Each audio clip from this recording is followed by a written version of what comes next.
Bonjour Daniel. C'est quoi aller bien et aller mal? How are you doing, you mean? Donc, oui, quel que soit le pays, aller bien et aller mal, c'est quelque chose qu'on dit de façon commune.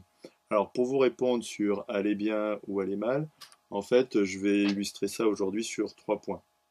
Le premier point, c'est je vais parler du stress. Et puisqu'en fait, aller bien et aller mal, c'est lié au stress. Le deuxième point, je vais parler de la satisfaction des besoins. Et le troisième point, je vais parler de ce qu'on appelle la notion de développement personnel, pour expliquer exactement ce que c'est. Le premier point, c'est donc le stress. Généralement, quand les gens disent qu'ils vont mal, c'est qu'ils sont soit mal à l'intérieur, soit qu'il leur arrive des malheurs. En gros, ça veut dire quoi?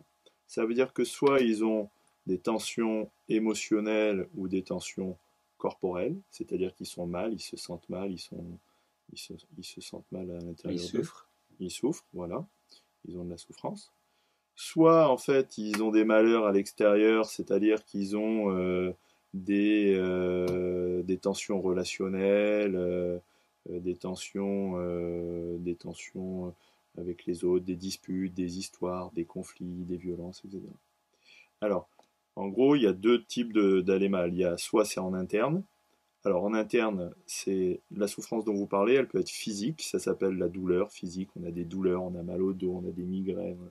Soit ça peut être de la souffrance psychologique, c'est-à-dire que la personne, elle va cogiter, elle va avoir des angoisses, etc. Donc ça peut être soit donc une tension émotionnelle, soit une tension corporelle qu'on va appeler somatique, soit la tension, elle peut passer dans les relations en fait, puisque émotion et relation, ce sont des vases communicants. Le stress se communique, et le stress et la peur se communiquent très facilement. Alors, parallèlement, aller bien, c'est quoi? Quand les gens vous disent qu'ils vont bien, c'est qu'ils réussissent au boulot, ils ont de l'amour, ils ont de l'argent, etc., etc. En fait, qu'est-ce qui se passe dans ces situations-là? Si vous analysez la situation, en fait, généralement, les gens dans ces cas-là, ils sont détendus, ils respirent, ils apprécient, ça se passe bien.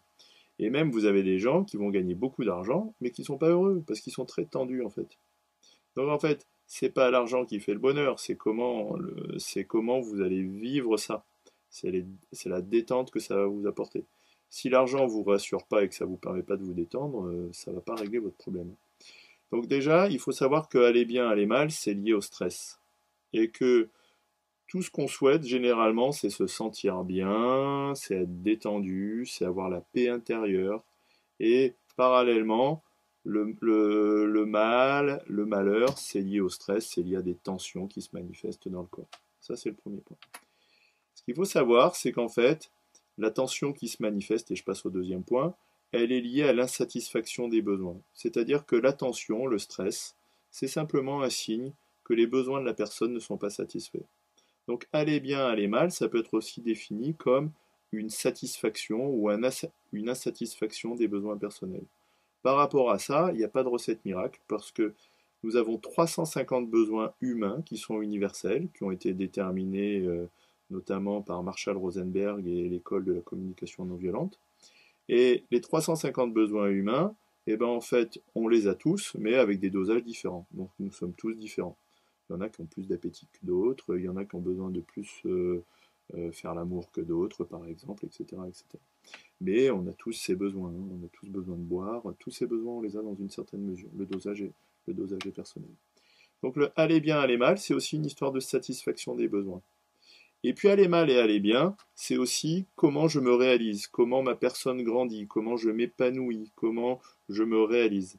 Et par rapport à ça, il faut savoir qu'on se réalise sur deux axes. C'est-à-dire que la croissance personnelle, le développement personnel, c'est deux axes.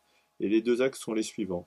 Un premier axe, il est individuel, c'est-à-dire la réalisation de soi. C'est comment j'utilise mes compétences, comment j'apporte mon savoir-faire, mon talent, comment j'utilise ce pourquoi je suis fait. Et puis le deuxième axe, c'est l'intégration à un groupe, comment j'appartiens à une communauté. Les Américains, par exemple, sont très sensibles à cette notion d'appartenance au groupe, à la communauté. Et c'est très très très important. En France, par exemple, on a senti qu'on était très très proche et il y a eu une très très bonne ambiance en France après la Coupe du Monde, vous voyez. Et on le voit aussi dans les autres pays. Quand il y a une Coupe du Monde qui est gagnée dans un pays au football, et ben après, il y a une bonne ambiance sociale, il y a une bonne appartenance et on se sent mieux. Et ça, c'est la deuxième dimension, qui est l'appartenance au groupe. Voilà, j'espère que je vous ai éclairé sur cette notion-là. Et donc, en résumé, je le répète, aller bien, aller mal, c'est une question de stress, de tension et de détente, mais c'est la même chose. Je précise que le stress, au fond, c'est de la peur, mais ça, on le verra de façon plus précise. C'est une question de satisfaction de besoin, et c'est une question de réalisation de soi et d'appartenance à sa tribu. Voilà, Daniel. Merci beaucoup, Thierry.